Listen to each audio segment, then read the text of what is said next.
Hello and welcome. I'm Dr. Adam Dorsay, a psychologist in Silicon Valley and the host of SuperPsyched, a podcast dedicated to supercharging your life. Each episode contains fun, high-quality interviews with experts looking at psychology from all angles.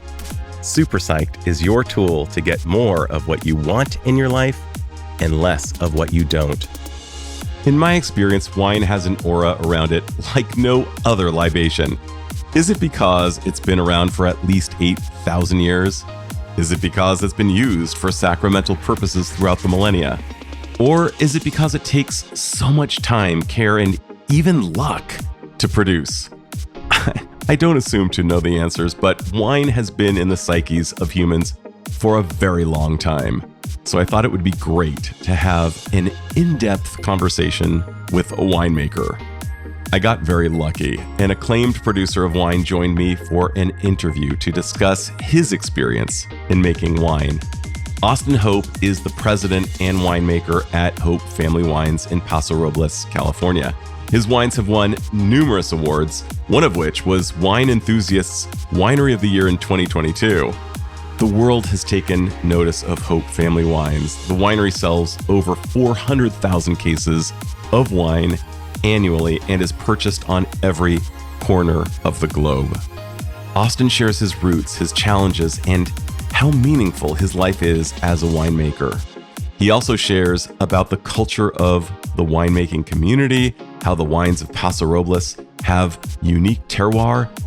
This is a wine term that refers to the characteristic taste and flavor imparted to a wine by the environment in which it's produced, and how his hometown of Paso Robles has become an established winemaking region in recent years. I had a blast on this episode and expect you will too, listening to Austin as he talks about the life of a world-class winemaker. Austin Hope, welcome to SuperPsyched. Thank you. Super psyched to be here, man.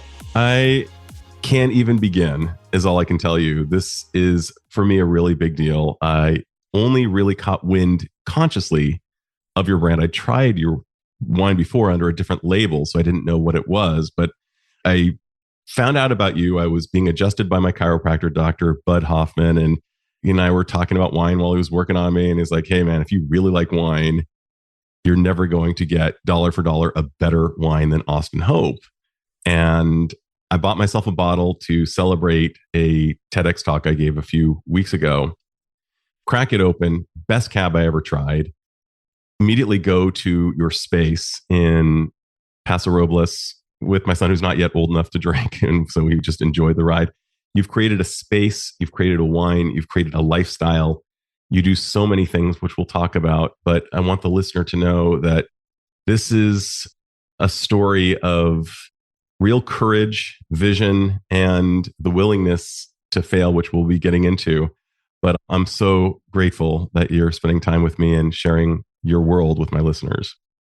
I'm flattered. Thank you very much. It's very kind of you to say.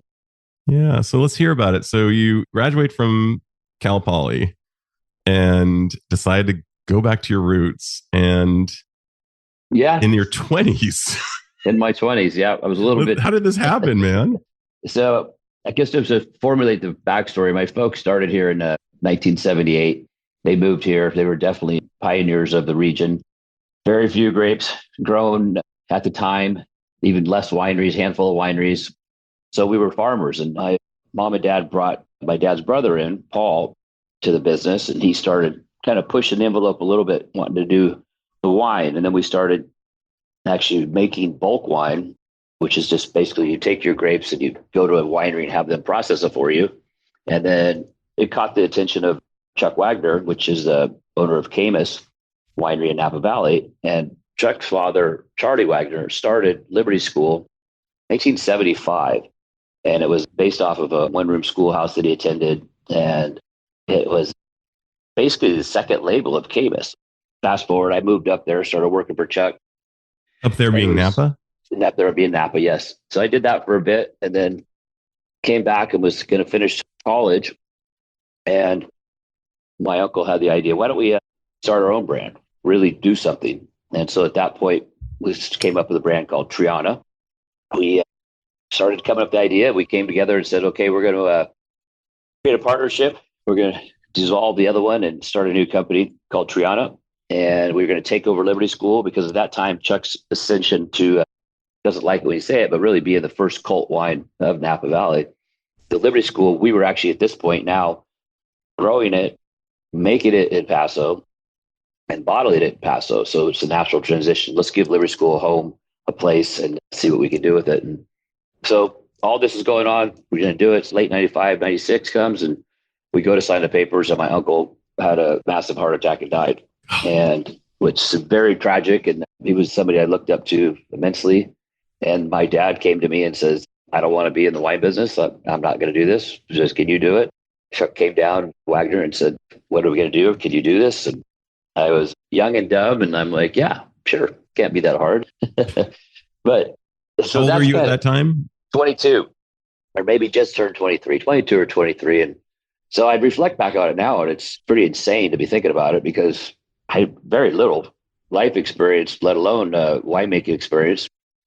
And we hired a consulting winemaker. We hired a salesperson.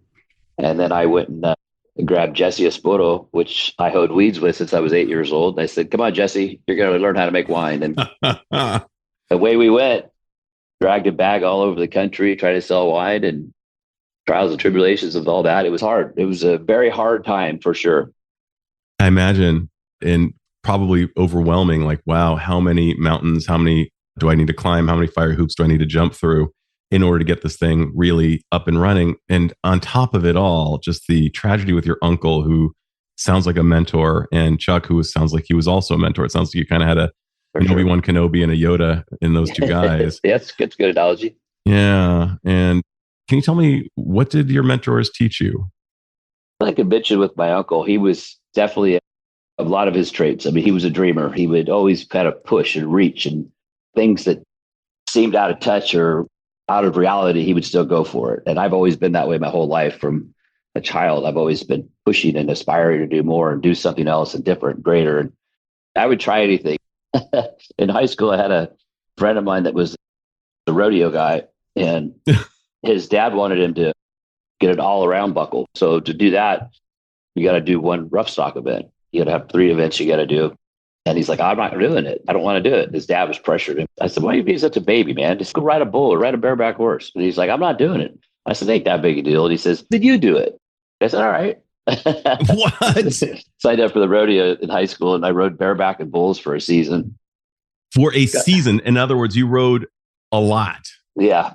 Okay, so I'm actually seeing that not only as a literal sign of anywhere between courage and recklessness and awesome overall, and also as a metaphor.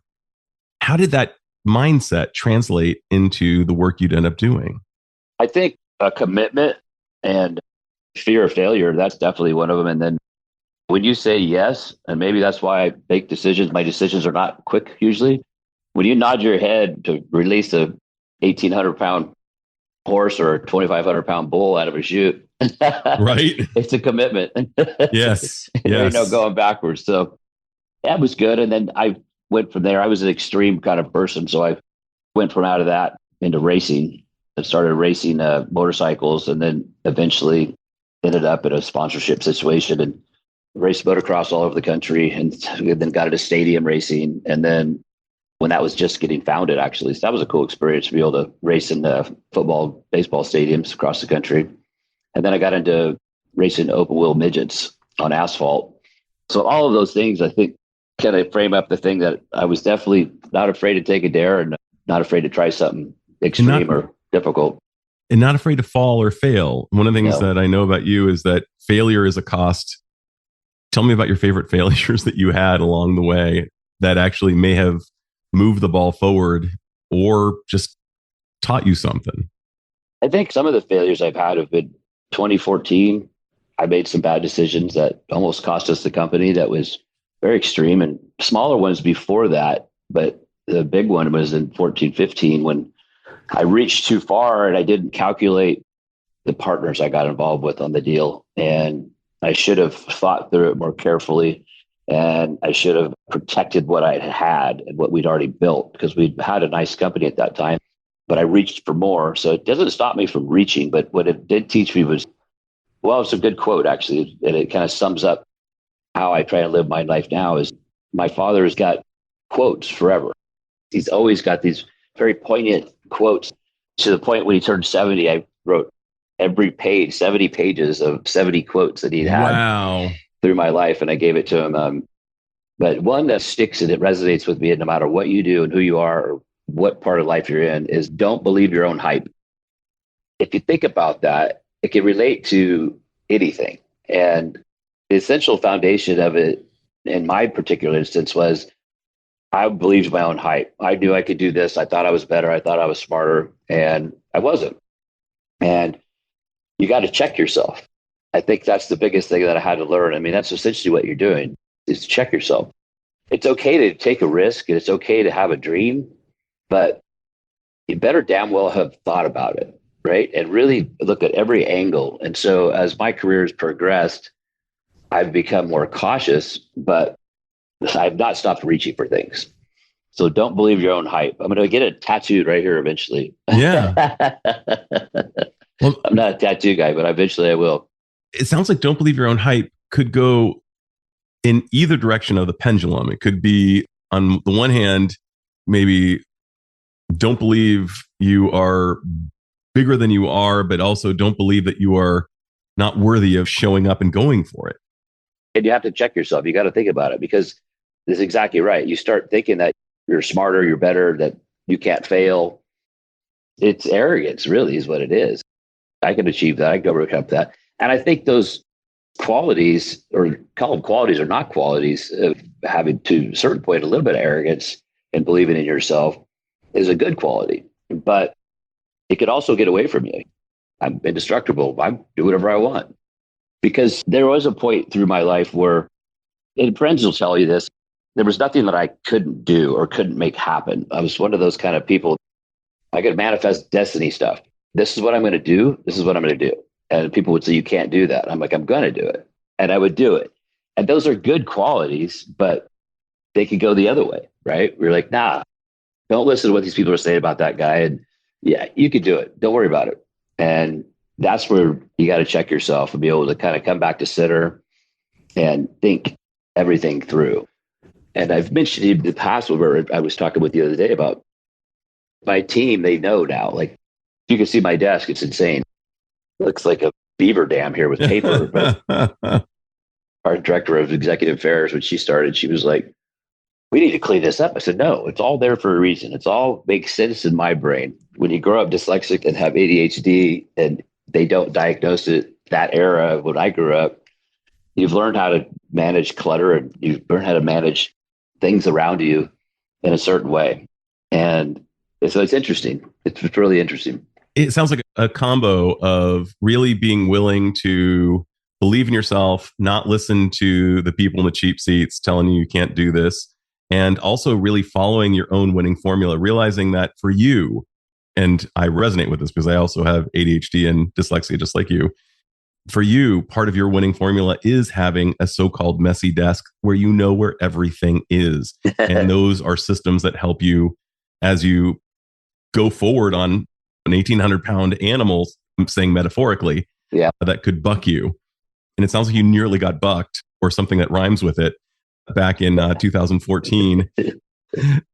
And do that. And it also sounds like all of these failures, so-called failures, I'm going to put them in quotes because I think about some of the great thought leaders I've spoken with. Dory Clark says that failure is merely data. And I think that's really a good way of looking at it. Some people say that failure is the fodder for great stories later on in life. And for sure, I fail and you ain't trying. I do believe that. I don't know if it's true or not, but I think Pepsi Cola Company, I'm using the whole name, used to say to its marketing staff, if you don't share with us your failures, you're going to get fired because if you're not failing, you're not really moving the ball. Yeah, you're not trying. Yeah. So I think that's amazing. What have been the greatest joys in owning a winery? Like, why is it awesome? Honestly, I get to meet people like you, and it brings me great joy to see people happy with something that we've produced. And, to be able to plant something grow it, raise it for years, and then harvest it, and then age it for years, and do these things, and then put it in a bottle, and then to watch a consumer, to watch it bring joy to their life. That's cool. That's probably one of the coolest things, which ties into how incredible we are at hospitality.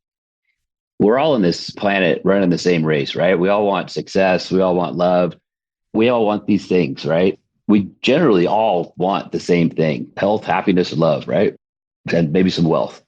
But when you can see people and it brings joy to them and for what you're doing, it's just exciting. It makes me happy, it makes me smile. If I show up at a place and then somebody's like, "Oh, hey, that's Austin Hope," and they come up and and I'm flattered, and it's weird for me, right? Because even the kids sometimes are like, they would get annoyed sometimes when we go places, and it's like, "How do these people know you, Dad?" And I'm like, when they were young, and now they just poke fun at me now about it. But it's cool to be able to make a difference or a change in somebody's life in a positive way. It's a gratifying thing. It really is. And it brings people together is the other thing that wine does, which is really special to me, is that you can fight, make love, break up, have all these different experiences and emotions around a bottle of wine. That's right. You can become best friends, you can become enemies, but you're not going to have these bonding or these cherished moments in time over whiskey or over a beer. That's right. It doesn't happen, right? Say more about that. Differentiate that from other libations. Like, how is wine this oldest of libations to the ancient Greeks, 3,600 years or more, in possibly other countries as well? Like, what is it about wine?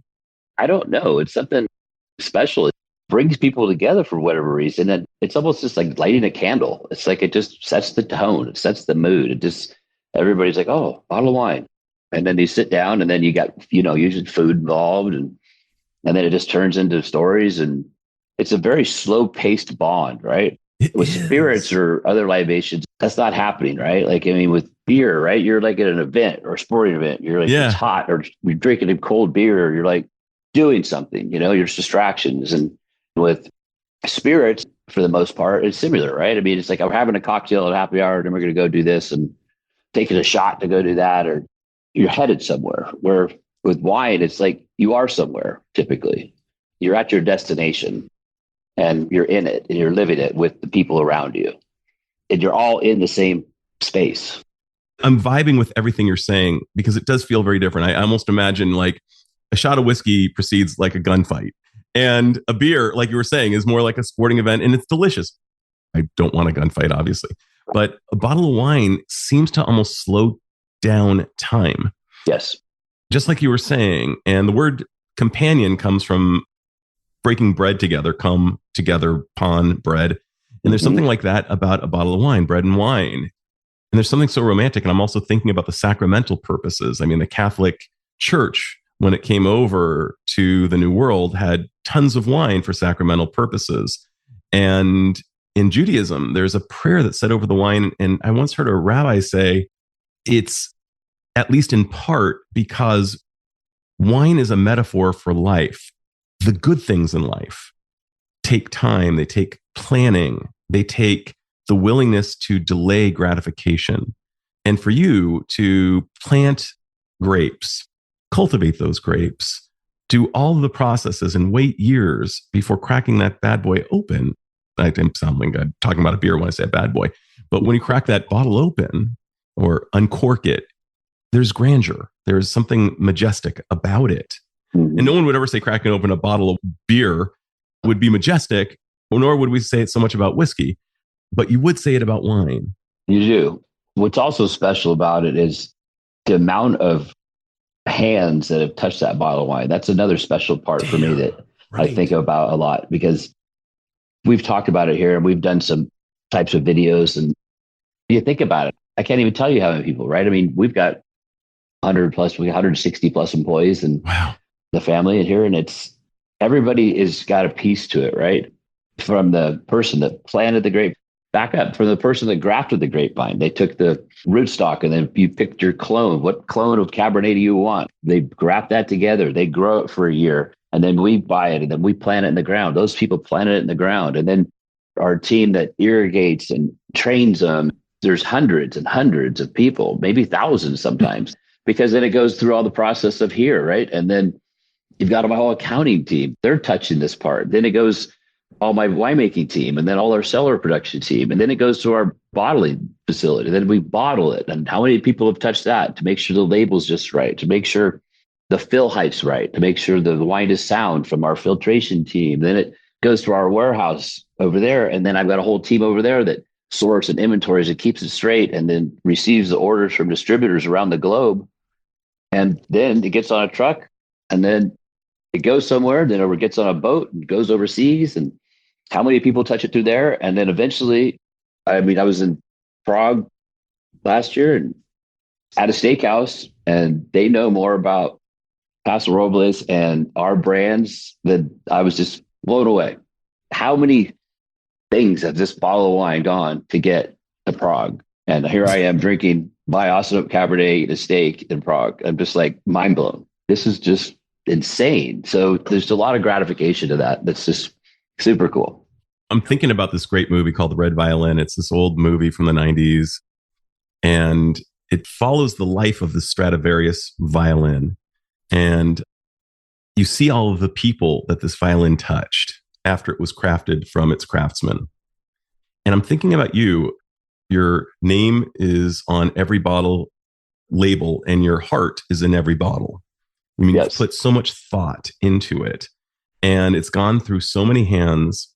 And everything you're saying, Austin, relates to something that is at the core of the human experience, that we're not just Homo sapiens, we're Homo symbolicus. We care about things that are meaningful. And all I hear from you, everything you're rendering in this interview is, this means a lot to me, whether it's riding on a tiny motorcycle or a big horse, or planting the grapes and carrying out your uncle's perhaps legacy and creating your own. And it's deeply meaningful. And then I think about something else that is super meaningful based on a photo I saw of you. And that is that you are photographed with your wife and 2 daughters, who I believe matter. I mean, you're my people.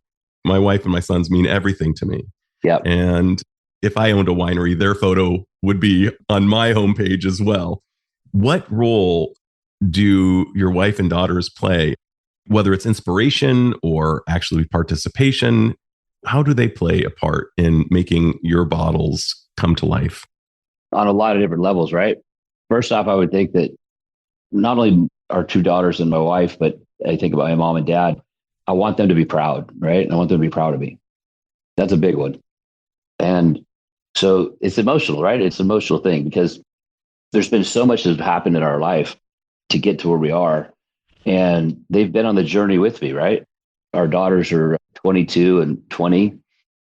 My wife, I used to call her my muse for a long time, because when we first started dating, and she was with me when we went through all the hard times, and it was brutal. We had 2 years of just absolute misery. It was just the worst thing. It was so bad, and I put so much stress on myself to fix everything, that I actually created diseases in my body that it's amazing, which that's a whole other topic you could go into with the brain, how incredible it is that I was sick and I couldn't figure it out. And I basically had gone to so many doctors, ended up at a Samsung clinic in Santa Barbara, which is a great institution. And it's like, this was at the point where they thought I had Lyme disease. They thought I had possibly MS, all these things. And I got this final destination, and the woman goes, "Are you under stress? Like an immense amount of stress?" And I said, "I am." I said, "Why do you ask?" And she goes, "Because I don't think there's anything wrong with you. I think your brain has done this to your body." And so that really was an eye-opening experience for me, and to understand how intense your brain can be. And I didn't have any of those things, by the way. But you fast forward, you see it. My wife's been there with me through it. She's been a great champion, big supporter. She's helped us navigate the marketing world and the digital world, and been an integral part in all of that. She's a professional photographer, a retired rock and roll photographer. And so she's seen the whole journey of things as well. But then the girls, was raising them in the vineyards. It was special, and you always wanted them to be part of it. You just didn't know if they're going to be part of it. And now I can say today that they are part of it. So the oldest is in college. And she's here for a few weeks and she's working at one of our tasting rooms and she enjoys it and she likes it. Is it going to be her career path? I don't know, but it's a start. The youngest, on the other hand, has finished her AA and she has pronounced that she does not want to attend school anymore. She only wants to work at the winery. And so I'm like, okay. So that brings great joy too, because to me, it's exciting because I've always been envious of European families in this industry because we're so different in America. Well, you can be whatever you want to be. You can do whatever you want. That's always given, and which is a wonderful thing, right? Dream what you want to be. You make your own life. But European families in the wine industry, that's not even talked about. It's assumed you're going to come back, right? That's why you have generationals of families in Europe. So they're on their seventh generation making wine, and it's awesome. I love it. I mean, I hope it happens with my family as well. But to see the youngest Avery being into it, so I said, okay. And I've always pushed for them. They had to go to school, but now I'm like, I'm not going to force you to do something you don't like to do. But I said, but you can't work for me right now. She works for us now. She's working today.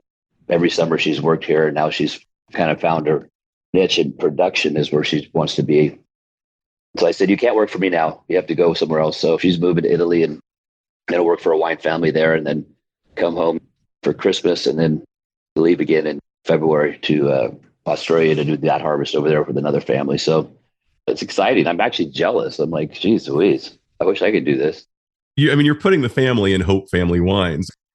This is happening. Like your daughters are going to add to the final product, whether it's some of the technology or some of the ideas that your youngest gets in Italy and subsequently Australia, or your older daughter who clearly has been influenced by you, but has her own thoughts and may contribute to the betterment. And your wife being your muse, I totally resonate with that. My wife is my everything, my muse, and her being a rock and roll photographer, used the word journey. I mean, I'm guessing she even probably photographed Journey at one point. But that's so cool that you have these different people with different ways of seeing the world and to the betterment of your final product and to contributing to the meaning of your experience. And kind of building on the meaning of your experience, one of the things that you've been very, very vocal about is wanting to make sure that Paso Robles gets on the map. And boy, have you put it on the map, being in the top 10 wines, according to Wine Spectator. I mean, you've really helped the effort. And I want to talk about terroir, if I'm pronouncing the word correctly, how the earth can actually influence the grape, as well as your sense of place in Paso Robles and why it's so important to you that Paso Robles really has a place in the wine world. First and foremost, I think Paso Robles, it's a community. I look at it as one big family. We're all here, and it's just such a beautiful place. And not only is it beautiful in looks and feel, but I do think there's a real sense of community here. And it's been that way since we've been here. And I've fallen for it and I keep pushing it. And I have been a massive voice. And there's probably not one person that you could ask that's been here more than 4 or 5 years in this industry, or even not in the industry, just here. They know who I am and they know what I want to do. And I'm vocal about it. I'm super vocal. And I'm encouraging with everybody else, like how important, because we have an opportunity to make Paso Robles a legacy region. I really believe that. If you look at Napa Valley, they did it in a very short order, right? Yes. I mean, they had a much far advantage than we have because they were one of the first in California to really be recognized on a global scale. That does make it more difficult now because it's been done. But I think that what we bring is we bring approachable wines, approachable people, approachable region. Just in California alone, it's easy to get here. We're 4 hours from LA, we're 4 hours from San Francisco, 2 hours of Central Valley. I mean, we're very central when it comes to that. And being proximity to the ocean that we have, which plays a big part on what you brought up with the terroir, it's very rare. It's a very rare spot, in my opinion, because you can look at different wine regions across the globe, but very few will have the proximity to the ocean, the maritime influences that we have that lets us have low temperatures at night and warm temperatures in the daytime, which is ideal for growing wine grapes because it lets the grapes rest and it retains the acidity and freshness of the wines. Whereas if it's warm all the time, then The vines don't get to rest, and the wines, they can't make the characteristics that we can make in this region. Secondly, or thirdly, or fourthly, it's unique because we have 11 sub-AVAs within the region. AVA is overall, that's what they call Appellation of Viticulture Area. AVA is what? Appellation Viticulture Area. Appellation Viticulture Area. What does that mean to the common guy like me? I have no idea what that even means. So we've basically drawn a boundary and said, this is Paso. This area, we've drawn the line around what we define as the Paso Robles wine growing region. I get it. Okay? So it's almost like the Champagne region or the 100%. Chianti region. Exactly the same. Even further, we pushed real hard back in the day. Just a long story, funny story, but myself and another winemaker tried to create a sub-appellation within Paso years and years ago, way ahead of our time. And quite honestly, a little bit arrogant what we were trying to do, but it was good because it kicked the ball. And the reason it was important, it's not because we have 11 different things and like this one out of the 11 is the best, or this one's the best, or the east side's the best, or the west side's the best. It's not about that. What it is how much diversity we have in this region. So by saying that, we have different microclimates within this region. So we can actually grow grapes, Syrah, for example. We can grow Syrah, 2 different styles of Syrah on the west side of Paso Robles. One's closer to the ocean and it's actually hotter. And it makes more of a southern Rhone, like a Chateauneuf de Pop style, more baked character, softer. And you come to more the area we live in the Templeton Gap district. That area is colder. So we're going to have more tannin, more structure. We're going to be bigger. And it's going to be more like a northern Rhone wine, which from the Côte Rôtie appellation. And then if you go eastern, farther east, it's warmer, completely different soils, less rainfall. And the Syrahs there will taste more like a Shiraz, like a wine from Australia, more bright fruit, bubblegummy kind of high tone characteristic fruits. So be able to grow 3 different styles of Syrah for 25-mile radius, it's crazy. And then further to go on that, we can grow so many varieties so well. So if you look at like Burgundy, Bordeaux, Chianti, I mean, they grow one grape great, but we can grow Cabernet grape. We can grow Cab Franc grape. We can grow Chardonnay grape. We can grow Sauv Blanc, Graciano, Syrah, Mourvedre. I mean, the list goes on, and it's proven over time that if you've got great viticulturists and great winemakers, the diversity is astounding. There's no end. Like we can grow all these varieties so well in one region. It just further cements the dream of mine to be like, you got to see Paso. We can do so much. We are a legacy region. So that's been my mission. And so I promote it, I push it. We're in 47 countries now, and we continue to go. We've got a global person that's constantly doing that. I'm going out overseas all the time.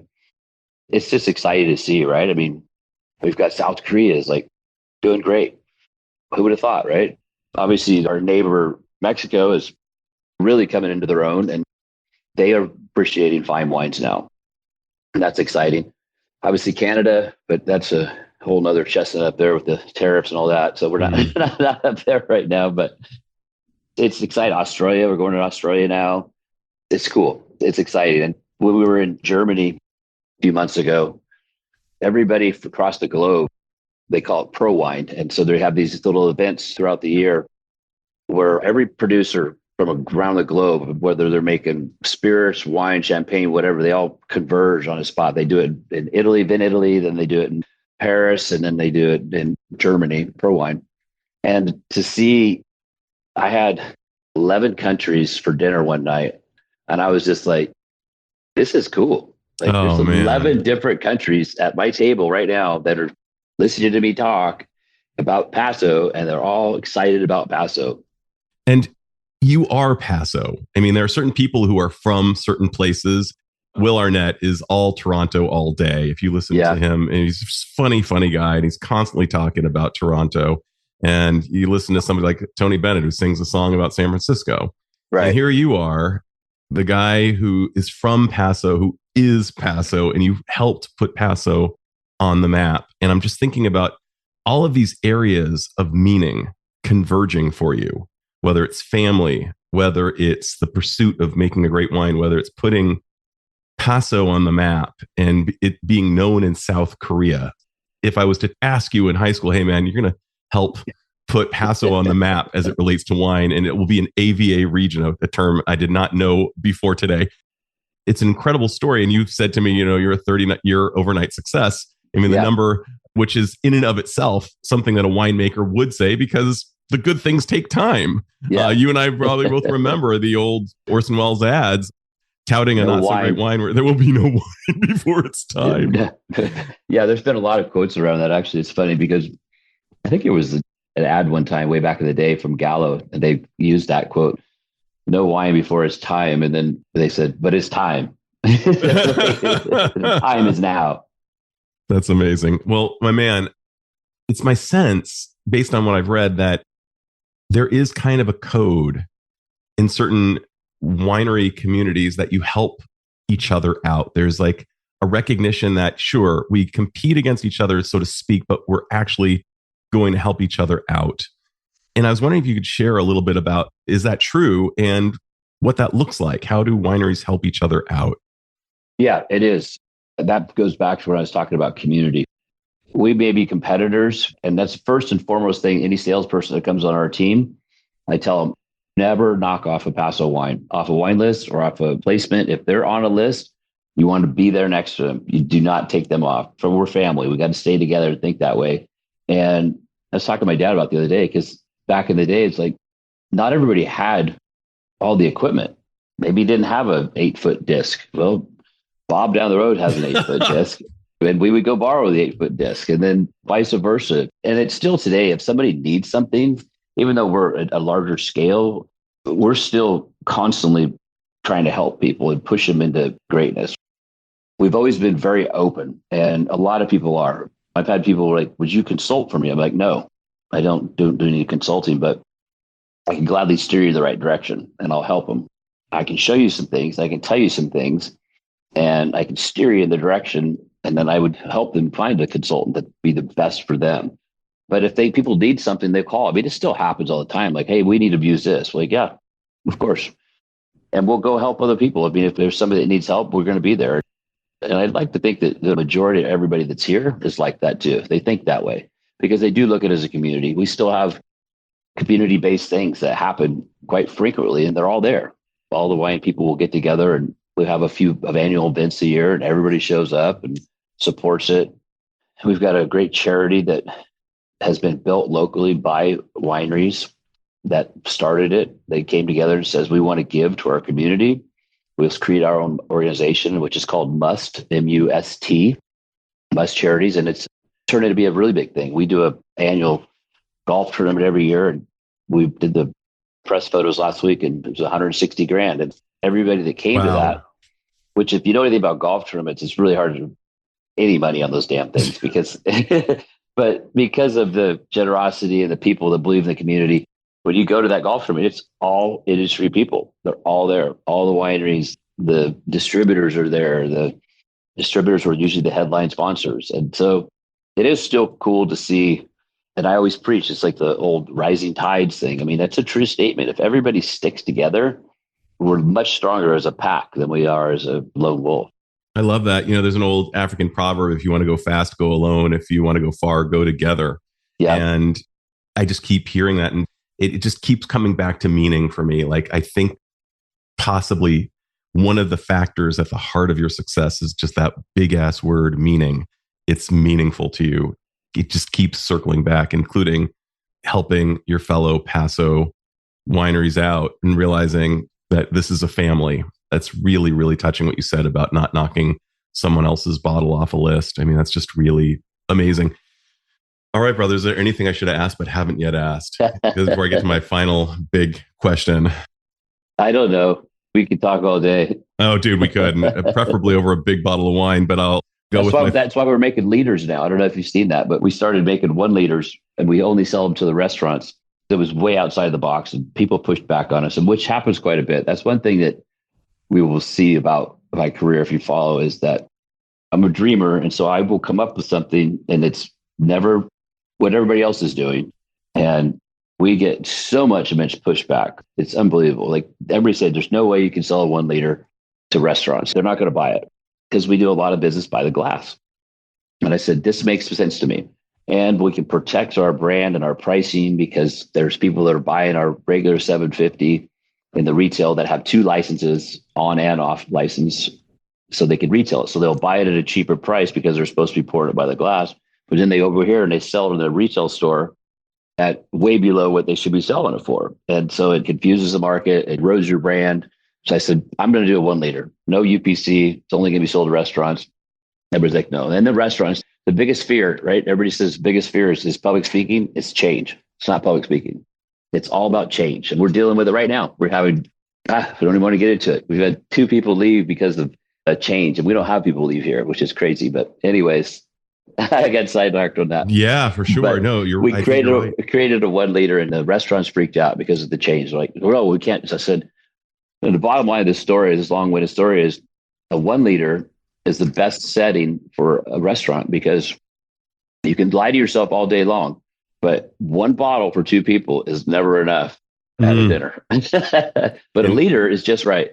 That's amazing. So a Magnum, which is 1.5, which is twice the size of a normal 750, you're saying 33% more at 1 liter would be better. And let's see how it goes. And well, it's you and I are having lunch or dinner and we're talking and progressing. And then next thing you know, we've had our 2 glasses of wine.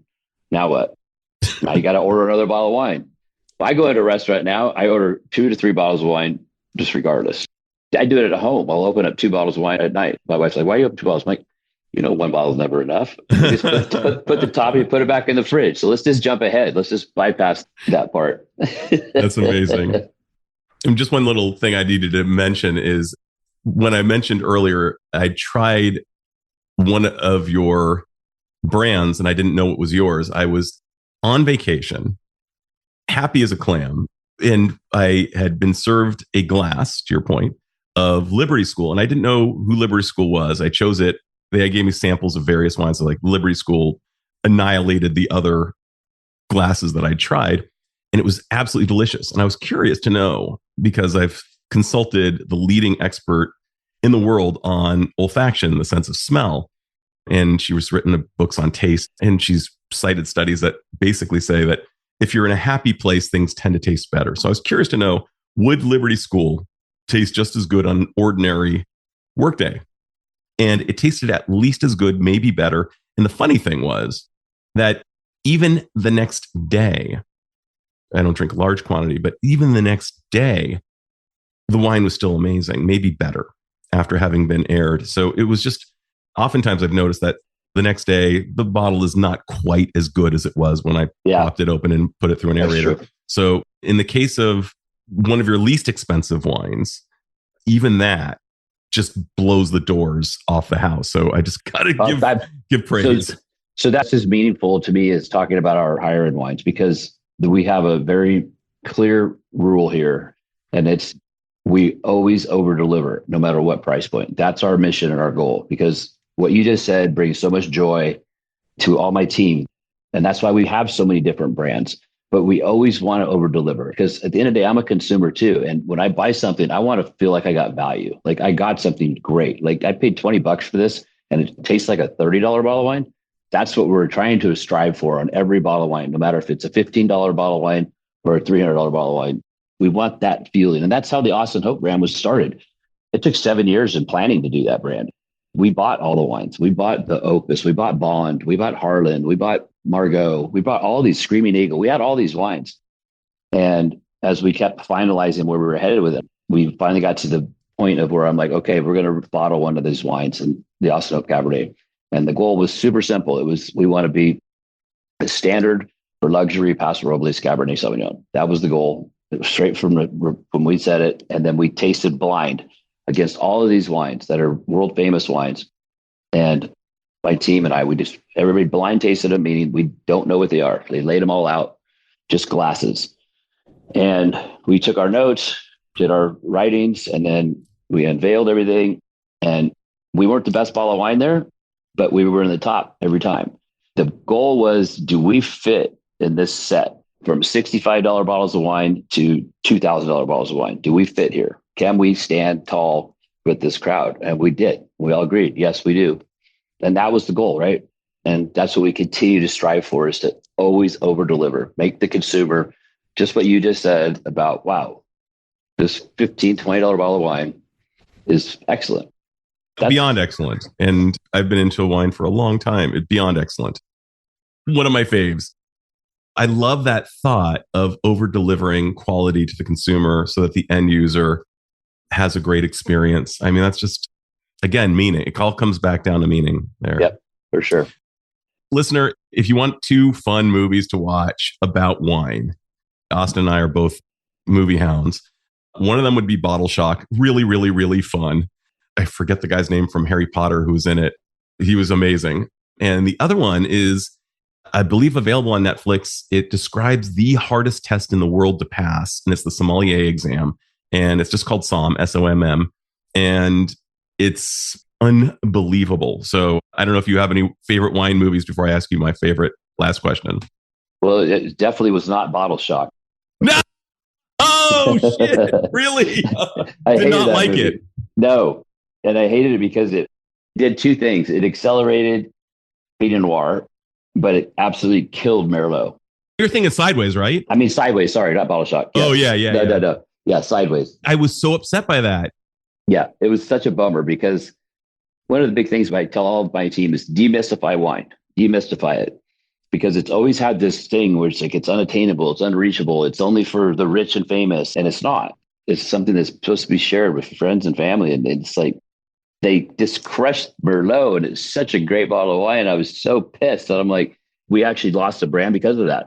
I had to table it, put it in the drawer. We pulled it off the market because we just literally released a brand called Candor, and it was based on Merlot. What we thought true expressions of great Merlot was at like $25, a really good price. And we were just getting momentum, and that came out there, and the producer was like, I don't drink no Merlot. And it scattered. It was insane. Like the way it went into culture, they believed it. Wow. I could not agree more. It was good for Pinot, though. It was good for Pinot. It was good. I love Merlot, and I make no bones about it. I love Merlot. I love Merlot, too. It's an amazing variety. One of the most expensive bottles of wine in the world is a Merlot, and it's Petrus from Christian Mouex in France. Amazing bottle of wine. It's slowly making a comeback, but I don't know. It's still, man, it's got a bruised poor little grape. We actually did a campaign, marketing campaign, and we made stickers, we had ads, we had all kinds of stuff. We called it Free Merlot. Free Merlot, nice. Free Merlot, it's time. Let it be now. Free Merlot, come on, let it out of jail. Let's let it back. It's incredible how somebody can come along. And the movie Sideways was a fun movie overall, but I also took issue with that. All right, so here's my final question for you, man. It's a biggie. Are you ready? Okay. Put on your seatbelt. If you had the power to confer upon all people one skill or idea that would improve the lives of the individual, and since we're all connected, perhaps the people around, what would that skill or idea be? And how do you imagine it would help the lives of the individual and those around them? Love and open-mindedness. I think those are the two big things we lack in society today. We're not open-minded to other people's wishes, beliefs, dreams, and it's all based on love, right? Like I said earlier, we're all just little monkeys here just trying to pedal and, make a space for our family and friends and have fun along the way. And we muddy it up because we get fixated in this is the only way to do something, and it's not. And then the ideologies of opinions get happening, and it's just super unfortunate, right? I mean, if we could all just take a breath and just lighten up and be like, all right, this dude wants to dress like a girl, fine, so be it. But let's not make a big deal about it. Just be it. Move on. Love that person. I think we've gotten in such a crazy times. Everything is so polarizing. It doesn't have to be that polarizing. Just go and walk around on a ranch or a vineyard or an ocean. We're like a gnat on a buffalo's ass, We're meaningless. We're so small in this whole picture of the globe, the universe for that matter. And we get polarizing these things, and the media just keeps pressing it and pushing everybody. It's just like, what is everybody doing? Take a deep breath and love one another and be open-minded. Let people have their opinions and drink some wine together. Man, you just kicked a 70-yard field goal as far as I'm concerned. 100% agreed. Yes. Love and open-mindedness. and perhaps coming together over a bottle of wine, non-alcoholic if that's what you need. Hey, we're working on one. Oh, hell yeah. Okay. If you're going to drink non-alcoholic, we want it to be ours. Yes, and it will be delicious. Austin, I cannot thank you enough for taking time out of your day to speak with me and my listeners.